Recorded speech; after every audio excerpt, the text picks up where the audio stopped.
नमस्कार, स्वागत है आपका। आपके साथ मैं हूं ललिता। आज हेलो डॉक्टर के इस अंक में हम खास तौर से चर्चा करने वाले हैं विश्व हृदय दिवस के इस अवसर पर। हम चर्चा करेंगे विश्व हृदय दिवस क्यों मनाया जाता है, हृदय जो हमारा हार्ट अटैक होता है उसके लक्षण क्या होते हैं, कारण क्या होते हैं, बचाव क्या हो सकता है, क्या ऐसा किया जाए, किस तरह के लाइफस्टाइल की जाए जिससे हार्ट की बीमारियां कम हो सके।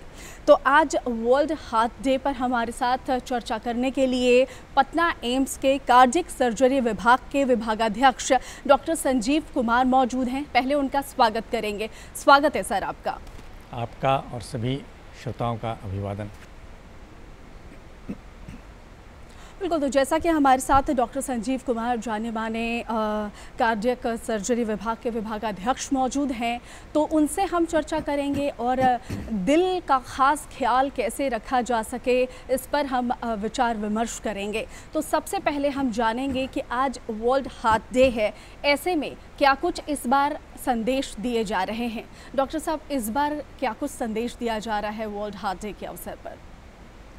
हर एक साल WHO और हृदय रोग से चिकित्सकों के जो संगठन हैं वो 29 सितंबर को वर्ल्ड हार्ट डे मनाते हैं, विश्व हृदय दिवस। हर एक बार इसकी कुछ थीम होती है जो कि लोगों को हृदय रोग से बचाव में सहायक होती है।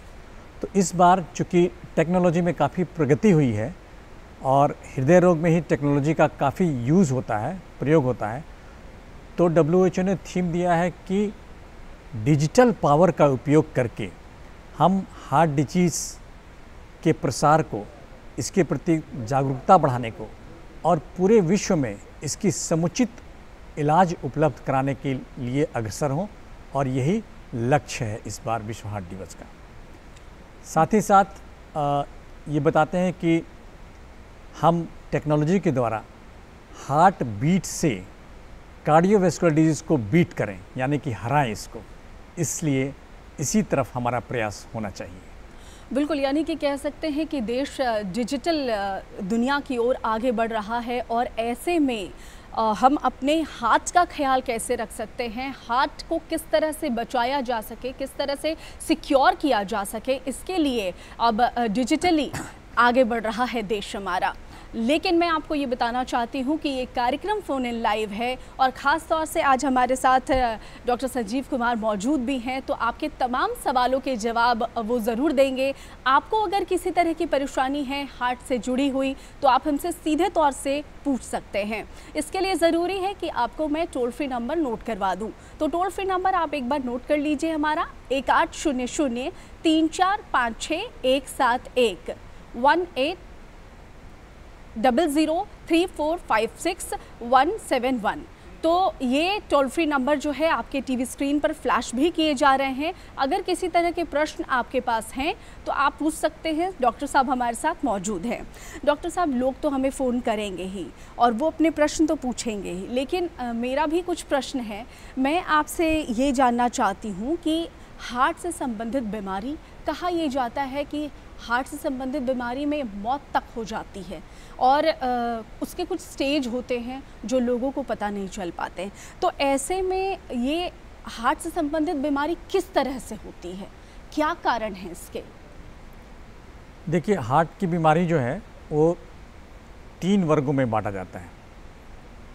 कुछ ऐसे बच्चे जन्म लेते हैं जिसमें हार्ट की जन्मजात विकृति होती है, जिसे हम कॉन्जेनाइटल हार्ट डिजीज़ कहते हैं। दूसरी तरह की बीमारी होती है जो कि रूमेटिक हार्ट डिजीज़ के कारण होती है, जो रूमेटिक फीवर होता है बच्चों में, और जब बड़े हो जाते हैं तो इनके हार्ट वाल्व कमज़ोर हो जाते हैं। और तीसरी जो सबसे गंभीर है, जो कि पूरे विश्व की एक स्वास्थ्य समस्या है, वो है एडल्ट में कोरोनरी आर्टरी डिजीज़, यानी कि जैसे आमतौर पे हम बोलते हैं हार्ट अटैक होना, या इस्कीमिया, या एंजाइना, जिससे कि सीने में दर्द होता है बार बार। तो ये जो कोरोनरी आर्टरी डिजीज़ है ये सबसे ज़्यादा वयस्क लोगों में होती है। आजकल तो कम उम्र के लोगों में भी होने लगी है, लेकिन अमूमन ये 30 वर्ष से ज़्यादा लोगों के बीच में ही होती है। और इसके लक्षण ऐसे होते हैं कि आपको बीच सीने में दर्द होगा, ये सीने से निकल के बाह में या शरीर के दूसरे हिस्सों में जाएगा। दूसरा लक्षण होता है सांस लेने में तकलीफ़। जब किसी को हार्ट की परेशानी होती है तो उसको सांस लेने में भी, खासकर जब वो कुछ काम करते हैं, कुछ दूर चलते हैं, तो सांस लेने में तकलीफ़ होती है। तीसरी होती है धड़कन का बढ़ जाना, उससे पाल्पिटेशन होने लगता है। और चौथा लक्षण होता है कि कभी कभी हार्ट की बीमारी के कारण लोगों को क्षणिक बेहोशी हो जाती है। तो ये 4 लक्षण अगर आएँ तो आप ज़रूर समझें कि हार्ट की बीमारी हो सकती है और अपने चिकित्सक से संपर्क करें। बिल्कुल, तो जैसा कि विश्व हृदय दिवस के अवसर पर हम इस चर्चा को आगे बढ़ाएंगे, लेकिन उससे पहले एक छोटा सा ब्रेक लेते हैं।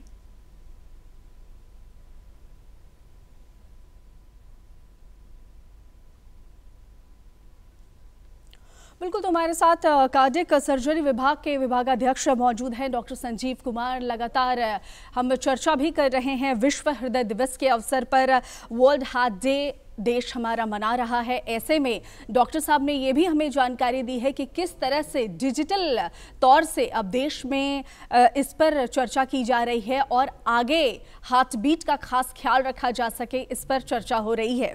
तो डॉक्टर साहब से हम चर्चा कर रहे थे कि कारण क्या कुछ होते हैं। तो डॉक्टर साहब, आपने एक बड़ी बेहतर बात ये बताई है कि कुछ खास उम्र नहीं होती है, लेकिन 30 वर्ष के बाद जो है वो परेशानियां बढ़ जाती हैं। तो डॉक्टर साहब, ऐसे में कोरोना के इस दौर में जिनको क्या कोरोना की बीमारी हुई है, उन्हें हार्ट संबंधित बीमारी भी हो सकती है या हुई है? अब तक तो हमने देखा है कि हुई है, लेकिन किस तरह से हुई है ये आपसे जानना चाहते हैं। बड़ा ही इम्पोर्टेंट, महत्वपूर्ण सवाल आपने पूछा और आपकी जिज्ञासा जो है ये आज के इस दौर में बड़ा ही मानक है, क्योंकि कोरोना के जिस भयानक दौर से हम निकले हैं उसमें कोरोना होने के बाद अभी पोस्ट कोविड इरा में बहुत सारी परेशानियां हो रही हैं।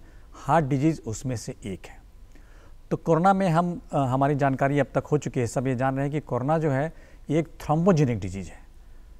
कहने का मतलब है कि खून के नलियों में थक्का जम जाता है, थ्रोम्बस हो जाते हैं और उसके जो प्रभाव पड़ते हैं दूसरे अंग पे, उसके कारण शरीर में अनेक तरह की परेशानी होती हैं। तो ये थ्रोम्बोजेनिसिटी, अगर थ्रोम्बस हार्ट के खून की धमनियों में, आर्टरी में जम जाती है, तो कोरोना से पीड़ित व्यक्ति जो कि ठीक हो रहे हैं उनको अगर कोरोनरी आर्टरी थ्रोम्बोसिस हो जाए तो हार्ट में, मतलब छाती में पेन, इस्कीमिया, एंजाइना जो हमसे बात कर रहे थे वो होता है और सांस लेने की तकलीफ होती है। कई ऐसे मरीज भी आए जिन्हें कि कोरोना होने के बाद हार्ट अटैक हुआ, इसका कारण नहीं होता है।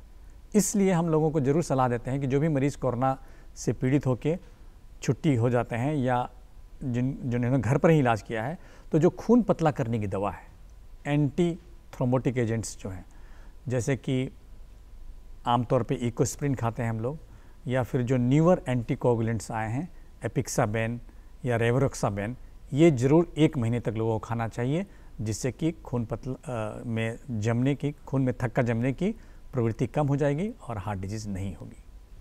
बिल्कुल, तो डॉक्टर साहब ने ये भी आपको बताया है किस तरह की दवाइयों का सेवन करना चाहिए और किस तरह की दवाइयों का सेवन नहीं करना चाहिए। ख़ास तौर से ये भी देखा जाता है कि लोग इस चीज़ के बारे में भी चर्चा करते हैं कि हार्ट से संबंधित जो बीमारियां होती हैं डॉक्टर साहब, उनके रेट्स बहुत ज़्यादा होते हैं, टेस्ट जो होते हैं उनके, तो पैसे बहुत ज़्यादा होने की वजह से कुछ लोग तो टेस्ट करवा नहीं पाते या कहें कि करवा भी पाते हैं। तो किस तरह से, जाहिर सी बात है आप पटना एम्स से आते हैं, तो सरकार जो है किस तरह के जागरूकता फैला रही है लोगों के बीच और टेस्ट का क्या रास्ता है, ये भी बताएं। बिल्कुल, अभी आपने भी जैसा बताया कि वर्ल्ड हार्ट डे में डिजिटल पावर का हम लोग उपयोग कर रहे हैं जी। तो जो टेक्नोलॉजी बढ़ रही है तो इससे हम हार्ट डिजीज़ के जो टेस्ट होते हैं उसको भी आसानी से और बड़े पैमाने पर कर सकते हैं। आपकी दूसरी बात ये ज़रूर रही कि इसमें खर्च ज़्यादा है, महंगे हैं। बिल्कुल। तो मैं ये बता दूं कि भारत सरकार और राज्य की भी सरकारें भी जो हार्ट डिजीज़ के जो टेस्ट हैं, जैसे मैं बता दूं, टेस्ट जो सबसे इम्पॉर्टेंट है और सबसे प्राइमरी टेस्ट है वो है ECG। तो ECG की मशीन अभी हमारे प्राथमिक स्वास्थ्य केंद्र जो हैं, बड़े अस्पतालों में तो हैं ही, प्राथमिक स्वास्थ्य केंद्रों में भी उपलब्ध है और सरकार ने ECG की जो व्यवस्था की है प्राथमिक स्वास्थ्य केंद्र और सारे सरकारी अस्पतालों में, वो करीब मुफ्त है।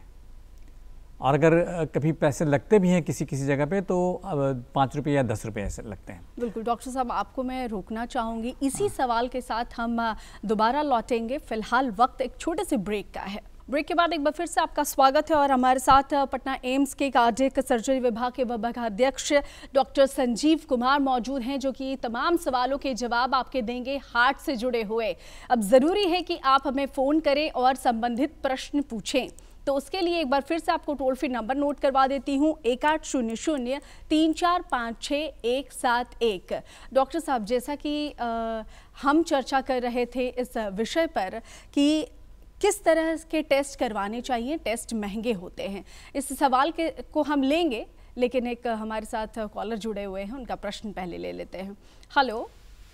हेलो मैम, आपको नमस्ते और सर को भी नमस्ते। नमस्कार। नमस्कार, अपना नाम बताइए और कहाँ से बोल रही हैं ये भी बताइए। मैम, हम आकांक्षा हैं रायपुर छत्तीसगढ़ से। मैम, हमें ये पूछना है कि हमारे पापा की एज 65 साल है, उनको हाई ब्लड प्रेशर है क्रॉनिक, तो उनका TMT माइल्डली पॉजिटिव आया था, लेकिन उनको की किडनी में प्रॉब्लम है, इसलिए एंजियोग्राफी नहीं करवा पाएंगे, तो इसके लिए कोई और विकल्प बता सकते हैं क्या एंजियोग्राफी के जगह? हाँ बिल्कुल, आपकी जागरूकता प्रशंसा के लायक है कि आपके पिताजी की आपने बताया कि TMT माइल्डली पॉजिटिव है, तो ज़्यादा चिंता करने की बात नहीं है। लेकिन अगर उनको चेस्ट पेन, छाती में दर्द हो रहा है और लक्षण आ रहे हैं हार्ट डिजीज़ के और किडनी की परेशानी है, तो एंजियोग्राफी करने में तो जो डाई दी जाती है उसमें मुश्किल है। तो आजकल किडनी में जो सुरक्षित डाई है वो भी आते हैं। आप किसी हृदय रोग विशेषज्ञ से संपर्क करके ये बता के करा सकती हैं, या फिर CT एंजियोग्राफी एक इसका ऑल्टरनेटिव आया है, जिसमें कि किडनी के पेशेंट्स को भी हम लोग सुरक्षित तरीके से कर सकते हैं। तो आप निकट के मेडिकल कॉलेज या किसी चिकित्सा संस्थान में जाके पता कर सकते हैं। अगर CT एंजियोग्राफी वहाँ हो रही है तो ज़रूर करवा लें। बिल्कुल, तो जैसा कि आपको जवाब मिल गया होगा, आपने जो भी प्रश्न पूछे हैं उसके जवाब आपको मिल गए हैं।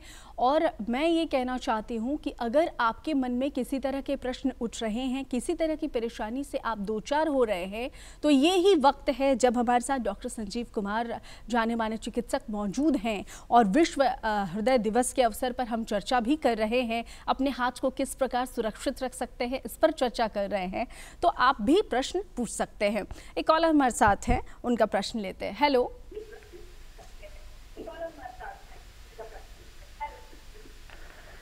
हेलो। हाँ जी, नमस्कार सर। सबसे पहले आप अपना नाम बताइए और कहाँ से बोल रहे हैं ये भी बताइए। हम वाराणसी मामूलगंज से बोल रहे हैं, नाम हमारा भागवत प्रसाद है।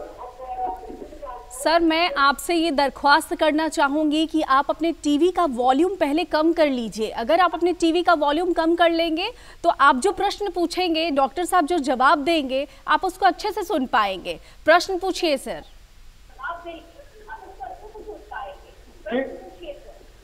अब प्रश्न ये है कि हमें कुछ हार्ट की दिक्कत रहती है, मतलब BP कम बेसी होता है। BP कम बेसी होता है। हमने वैक्सीन का फर्स्ट डोज ले भी लिया है, तो कोई दिक्कत क्यों? जी जी। भागवत जी, अगर आपका BP कम ज़्यादा होता है जैसा आपने बताया, तो ज़रूर आप अपने चिकित्सक से जो भी या प्राथमिक स्वास्थ्य केंद्र में जाके BP की जांच करवा लें, और BP की दवाइयाँ खाना ज़रूरी है तो चिकित्सक के सलाह से वो लें। आपका BP कंट्रोल रहेगा तो आप ठीक रहेंगे। वैसे भी आपने बताया कि आपके हृदय की ज़्यादा कोई लक्षण नहीं है, तो आप BP अपना कंट्रोल रखें, आप स्वस्थ रहेंगे। बिल्कुल, तो जैसा कि डॉक्टर साहब ने बड़ी स्पष्ट तरीके से जवाब दिया है, मैं लगातार ये कॉलर्स से अपील करना चाहूँगी, हमारे जो भी दर्शक हमसे जुड़ते हैं वो टीवी का वॉल्यूम अगर कम रखेंगे तो जाहिर सी बात है प्रश्नों का जवाब सही तरीके से सुन पाएंगे। हम वापस लौटते हैं चंद सेकंड में, एक छोटा सा ब्रेक लेते हैं। Look at it, sir. 0 to 100 in 5 seconds flat. Really? आपकी है। तुम्हें भी अपने बुढ़ापे में कॉम्प्रोमाइज नहीं करना है, तो अभी से नेशनल पेंशन सिस्टम में इन्वेस्ट करो। नेशनल पेंशन सिस्टम, ये 60 की उम्र तक पैसे बचाता और बढ़ाता है, और फिर उन्हीं पैसों को हर महीने सैलरी की तरह आप तक पहुंचाता है। 1800 110708 और website www.pfrda.org.in। National pension system में इन्वेस्ट करने से टैक्स भी बचता है sir. National pension system. Break के बाद एक बार फिर से आपका स्वागत है और जाहिर सी बात है कि विश्व हृदय दिवस के अवसर पर हम चर्चा कर रहे हैं। कॉलर हमारे साथ जुड़े हुए हैं, उनका प्रश्न पहले लेते हैं। हेलो। हाँ जी मैडम जी, नमस्ते। नमस्कार सर, स्वागत है आपका दूरदर्शन में। आप अपना नाम बताइए, कहाँ से बोल रहे हैं वो भी बताइए। मैं मुंबई से बोल रहा हूँ मैडम जी। प्रश्न पूछिए सर। मैडम जी, मेरा 2 साल पहला एक हार्ट का प्रॉब्लम हुआ था और उसमें ECG वगैरह, हमारा एंजियोग्राफी भी हुआ था मुंबई में। और उसमें वो लोगों ने, डॉक्टर ने बताया था कि 3 ब्लॉकेज आपको आ रहा है, लेकिन उन लोगों ने बोला कि हार्ट का प्रेशर आपका बहुत कम है, इसलिए कुछ अभी इसको नहीं कर सकते, दवा ही दे सकते हैं जो खून पतला करता है, और उसका दवा हमारा चालू है। और फिलहाल अभी तक तो कुछ उसके बाद की तकलीफ नहीं हुआ मुझे, सेहत का कोई प्रॉब्लम नहीं हुआ। तो उसके बारे में डॉक्टर साहब से कुछ सलाह लेना चाहता हूँ कि आगे का मतलब कि क्या किया जाए ऐसा। देखिए, आपने जो बताया ऐसा प्रतीत होता है कि आपको इस्कीमिक हार्ट डिजीज हुई और फिर आपके हार्ट की इजेक्शन फ्रैक्शन काफ़ी कम हो गई, जी सामान्य तौर पे डॉक्टर ने बताया कि प्रेशर कम है। तो वैसे में ये हो सकता है कि आपको इस्कीमिक कार्डियोमायोपैथी भी हो गई हो, यानी कि आपके हार्ट के मसल्स, जो मांसपेशियाँ होती है हार्ट की, वो कमज़ोर हो गए हैं, आपके हार्ट की बीटिंग उतनी फोर्सफुल नहीं रही जितनी होनी चाहिए। तो ऐसे में बिल्कुल आपके चिकित्सक ने सही बताया कि कोई भी प्रोसीड्योर करना वो ख़तरनाक हो सकता है, इसलिए उन्होंने आपको दवाइयाँ बताई। तो जो इसके लिए जो दवाइयाँ बताई हैं, खून पतला करने की दवा, अगर दर्द हो रही है तो हार्ट में जो दर्द ना हो उसकी दवा, और साथ में हार्ट के मसल्स को स्टेबल रखे, वैसी दवाइयाँ आप अपने चिकित्सक से पूछ के लेते रहें। और जब आपके हार्ट की ये जो प्रेशर या मांसपेशियों का कॉन्ट्रैक्शन ठीक हो जाएगा तो फिर एंजियोग्राफी करके और आगे की ट्रीटमेंट की, मॉडर्न ट्रीटमेंट की बात की जाएगी। बिल्कुल, तो जैसा कि डॉक्टर साहब ने बड़े ही बेहतर तरीके से ये बता दिया आपको कि आपकी परेशानी क्या है और उसका सॉल्यूशन क्या है। अब ज़रूरत है कि आप हमसे जुड़ें और अपनी परेशानियों को साझा करें। डॉक्टर साहब, जब तक हमारे कॉलर्स हमसे जुड़ेंगे तब तक मैं आपसे ये जानना चाहूँगी कि आप अभी कुछ टेस्ट के बारे में हमें बता रहे थे, तो एक बार आप अपनी इस बात को पूरा करें, किस तरह के टेस्ट होने बिल्कुल, चाहिए? मैं बता दूँ कि टेक्नोलॉजी बढ़ गई है, इसलिए अभी जो टेस्ट करने की मशीनें हैं वो देश के विभिन्न भागों में, सब जिला स्तर के अस्पतालों में भी उपलब्ध हैं। और ECG जो है वो तो प्राथमिक स्वास्थ्य केंद्रों में करीब सभी जगह पर मुफ्त में उपलब्ध है। तो अगर हार्ट की कोई परेशानी होती है तो सबसे पहला टेस्ट होता है ECG और कुछ ब्लड टेस्ट जिसमें हम लिपिड प्रोफाइल या खून में वसा की जाँच करते हैं, वो सब जगह उपलब्ध है और महंगी भी नहीं है। इससे आगे के जो टेस्ट हैं, अगर आपकी जानकारी है तो इको कराने होती है, एंजियोग्राफी करने होते हैं। तो जैसे जो सरकारी अस्पताल हैं, एम्स पटना जैसे हमारे यहाँ हैं, तो अगर एम्स पटना में डॉक्टर साहब, मैं आपको रोकना चाहूँगी बीच में, माफ़ी चाहूँगी। एक कॉलर है हमारे साथ। हेलो। हेलो, नमस्कार सर, आप अपना नाम बताइए और कहाँ से बोल रहे हैं ये भी बताइए। राकेश कुमार सिंह दानापुर से बोल रहे हैं सर। हाँ, प्रश्न पूछिए सर। प्रश्न है, मेरे सीने में दर्द कभी कभी होता है, तो कोई हार्ट का प्रॉब्लम कैसे भी है? राकेश जी, आपकी उम्र क्या है? उम्र है 45 साल। नहीं, तो ये दर्द आप कुछ चलते हैं या कुछ काम करते हैं तब होता है कि ऐसे ही कभी कभी होता है? तो 45 नहीं चलते ना, ऐसे ही दर्द होता है सर। देखिए, आपने बताया कि हार्ट में कभी कभी दर्द होता है, तो ये बहुत कोई स्पेसिफिक सिम्टम नहीं है राकेश जी। ज़्यादातर चांस है कि ये हार्ट का डिजीज़ नहीं है। आप अदरवाइज़ अगर आपको ब्लड प्रेशर नहीं है, शुगर नहीं है, तो मेरे ख्याल से आप अपना नॉर्मल जो एक्सरसाइजेज हैं, सुबह में टहलना, माने बॉडी को फिट रखें। और अगर बहुत ज़्यादा शंका है तो आप अपने चिकित्सक से मिल लें, वो आपकी ECG जांच करके बता देंगे कि हार्ट का प्रॉब्लम है कि नहीं है। अमूमन लगता है कि आपके हार्ट की कोई खास प्रॉब्लम नहीं है। बिल्कुल, तो जवाब मिल गया है उन्हें और हमारे साथ लगातार कॉलर्स जुड़ रहे हैं, अलग अलग जगहों से जुड़ रहे हैं, अपने प्रश्नों को साझा कर रहे हैं और उन्हें जवाब भी बहुत ही बेहतर तरीके से मिल पा रही है। ऐसे में ज़रूरत है आप हमसे जुड़े और अपने प्रश्नों को साझा करें। तो टोल फ्री नंबर एक बार फिर से मैं नोट करवा देती हूँ, 1800-3456171। डॉक्टर साहब, टेस्ट की बात आप बड़ी जल्दी से पूरा तो करें। मैं बता देता हूँ कि जो आधुनिक टेस्ट हैं, आपने बिल्कुल सही कहा कि चूँकि आधुनिक उपकरण लगते हैं और उसके लिए कैथ लैब या बड़े लैब की ज़रूरत होती है, तो कुछ तो महंगी होती है, लेकिन राज्य सरकार और भारत सरकार दोनों के अस्पतालों में, जैसे हमारे एम्स में, ये बहुत ही ऐसे कम कीमत पे होती है जिससे कि आम जनता भी एफोर्ड कर सकती है। और लेकिन सरकार की बहुत सारी स्कीम है, जैसे मुख्यमंत्री चिकित्सा सहायता कोष, प्रधानमंत्री सहायता कोष और MRN के तरफ से जो वित्तीय सहायता भी मिलती है अगर ऐसे मरीज आएँ। और दूसरी बात है, भारत सरकार की जो आयुष्मान भारत योजना है, आयुष्मान योजना है, उसमें तो बिल्कुल ही मुफ्त जो आयुष्मान के लाभार्थी हैं उनके मुफ्त इलाज होती है। बिल्कुल, तो एक इसी बात पर एक प्रश्न ले लेते हैं, कॉलर हमारे साथ जुड़े हुए हैं। हेलो। हाँ जी सर। नमस्कार सर, अपना नाम बताइए, कहाँ से बोल रहे हैं ये भी बताइए सर। हम देवघर से बोल रहे हैं, मनोज शर्मा हमारा नाम हुआ। हाँ, प्रश्न पूछिए सर। वो दिन में धड़कन ज्यादा बढ़ जाता है, रात में कम जाता है। अच्छा, आपको धड़कन की परेशानी है, तो दिन में क्या हमेशा रोज बढ़ता है या कुछ काम करते हैं कुछ ज्यादा हो जाता है, सोते हैं उसमें ज्यादा हो जाता है। आपको ब्लड प्रेशर भी है? जी ना, ब्लड प्रेशर तो ना। ऐसा लगता है कि आपके जो ये धड़कन बढ़ जाती है कुछ तनाव से होता है। हो सकता है कि आपके पास आसपास या आपके दिनचर्या में कुछ ज़्यादा तनाव हो रहा हो, इसलिए धड़कन बढ़ जाती है, रात में ठीक हो जाती है। तो बेहतर है कि आप अपने कोई भी शारीरिक या मानसिक तनाव है इसको कम करें, अच्छा आहार, संतुलित आहार लें और फिजिकल एक्सरसाइज, एरोबिक एक्सरसाइज सुबह सुबह उठ के करें, शाम में भी करें और अपने को चुस्त दुरुस्त और फिट रखें, तो ये छोटी छोटी परेशानियाँ आपको नहीं होंगी।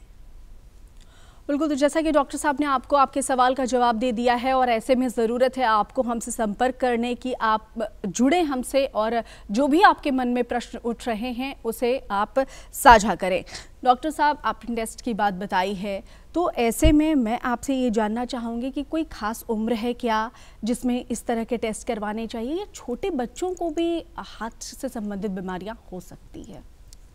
देखिए, जो हम लोग इस्केमिक हार्ट डिजीज़ या कोरोनरी आर्टरी डिजीज़ की बात करते हैं, छोटे बच्चों में तो बहुत नहीं होती है, इक्के दुक्के केस रिपोर्ट हुए हैं। लेकिन जैसा कि आपने बताया कि कब होती है और कैसे इससे बचा जाए, तो ये ज़रूरी है कि 30 साल के बाद हम जो हार्ट डिजीज़ के मुख्य कारण हैं, जैसे कि डायबिटीज़, ब्लड प्रेशर या शरीर में कोलेस्ट्रॉल का बढ़ जाना, तो इनकी जांच हम साल में एक बार जरूर कराएं 30 साल के बाद। बिल्कुल, एक कॉलर हमारे साथ जुड़े हुए हैं, उनका प्रश्न लेते हैं। हेलो। हेलो। हाँ जी, नमस्कार सर, आप अपना नाम बताइए, कहाँ से बोल रहे हैं? हम बिहार से बोल रहे हैं। प्रश्न पूछिए सर। हेलो। हाँ जी, प्रश्न पूछिए सर। सबसे पहले अपने टीवी का वॉल्यूम ज़रा कम कर लीजिए सर, जिससे आप प्रश्न पूछेंगे डॉक्टर साहब से तो जवाब सुन पाएंगे। प्रश्न पूछिए सर। जी मैडम। वॉल्यूम नहीं कम है, टीवी को ऑफ कर दीजिए। मैडम जी, थोड़ी सांसों में ना घबराहट होती है। घबराहट होती है? आपने किसी चिकित्सक को, किसी डॉक्टर को दिखाया है? हाँ, दिखाया था। क्या उन्होंने बताया कोई हार्ट की बीमारी है?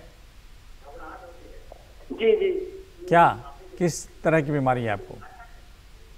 नहीं, अभी तो नहीं दिखाया है, मतलब दिखाने के लिए। अच्छा, ये बार बार अगर घबराहट होती है तो अपना चिकित्सक से मिलके आप अपना ब्लड प्रेशर, ब्लड शुगर की जांच करवा लें और देखें कि कहीं कोई शारीरिक या मानसिक तनाव तो नहीं है आपको, आपकी ज़िंदगी में कोई ऐसा चीज़ तो नहीं है जो आपको डिस्टर्ब कर रहा है, तो आपको ये बार बार घबराहट होती है। लेकिन अगर चिकित्सक से जांच कर लें, वो आपकी ECG करेंगे, अगर हार्ट की चाल अनियमित होगी या बढ़ी रहेगी तो उसका इलाज करवाना होगा। बिल्कुल, तो जाहिर सी बात है कि डॉक्टर साहब लगातार जवाब दे रहे हैं, लगातार हमारे कॉलर्स जुड़ रहे हैं और प्रश्न साझा कर रहे हैं। डॉक्टर साहब भी बखूबी जवाब दे रहे हैं सवाल का।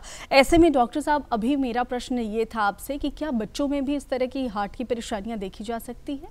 हाँ, जैसा कि पहले हम लोग चर्चा कर रहे थे कि बच्चों में भी हार्ट की परेशानी होती है। उसके लक्षण कुछ और तरीके से होते हैं।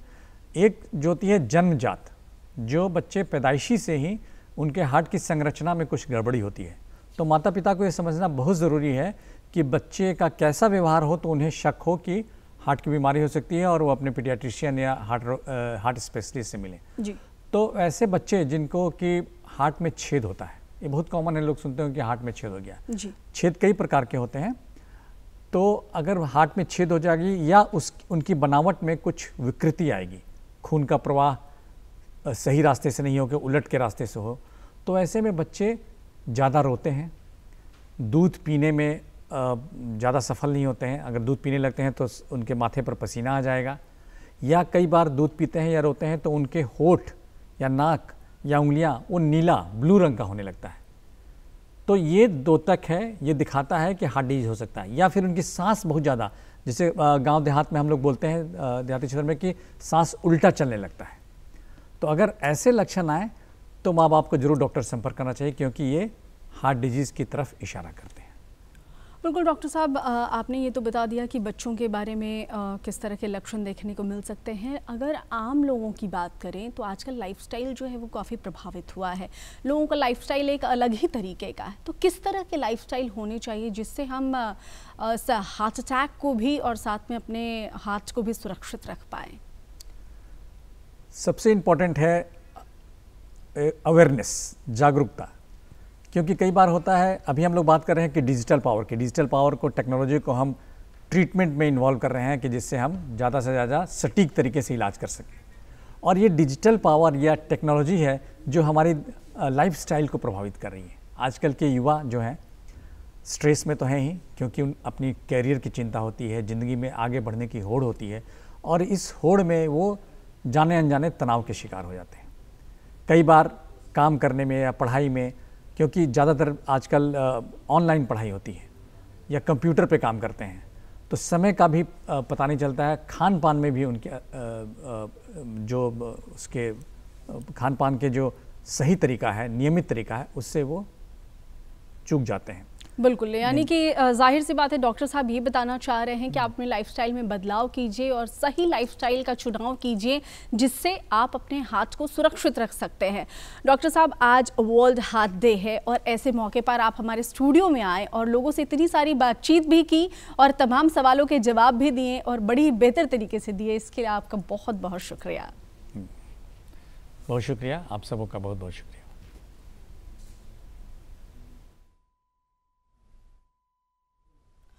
बिल्कुल, तो जैसा कि डॉक्टर साहब ने बड़ी बेहतर तरीके से आज सभी प्रश्नों का उत्तर दिया है, और ऐसे में अगले अंक में फिर आपसे मुलाकात होगी। तब तक आप अपने दिल का रखें ख्याल। मुझे दीजिए इजाज़त। नमस्कार।